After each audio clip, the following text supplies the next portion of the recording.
Everyone, চলো তোমরা অনেক তো সেলফ মেকআপ দেখেছো, আমার মুখে মেকআপ দেখেছো, তো আজকে দেখাই আমি আমার রিয়েল ক্লায়েন্টদের কেমন করে মেকআপ করে।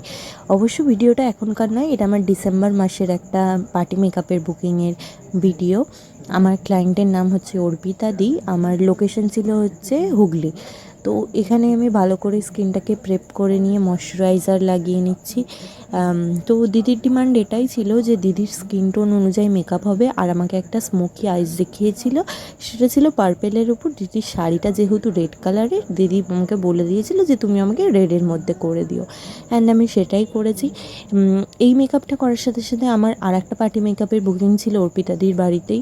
অ্যান্ড সত্যি কথা বলতে অর্পিতাদির সেরকম কোনো ঝামেলা ডিমান্ড কিচ্ছু ছিল না যে বারবার আয়না দেখবে বা কীরকম হচ্ছে, সেরকম কোনো কিছুই অর্পিতাদির ছিল না। অর্পিতাদি এতটাই ঠান্ডা।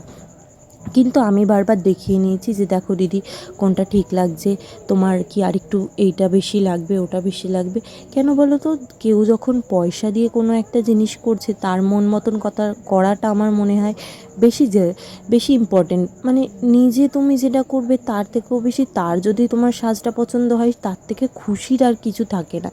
এখানে আমি কথা বলতে বলতে আমার পুরো মেকআপটা কমপ্লিট। এখানে আমি জাস্ট ফিক্সার দিয়ে দিলাম, আর বেসটা মেকআপটা একদমই দেখো কত সুন্দর খুলেছে অর্পিতাদির মুখে। আমার তো ভীষণ ফেভারিট এই কাজটা। তো তোমরাও জানিও কেমন লাগলো তোমাদের।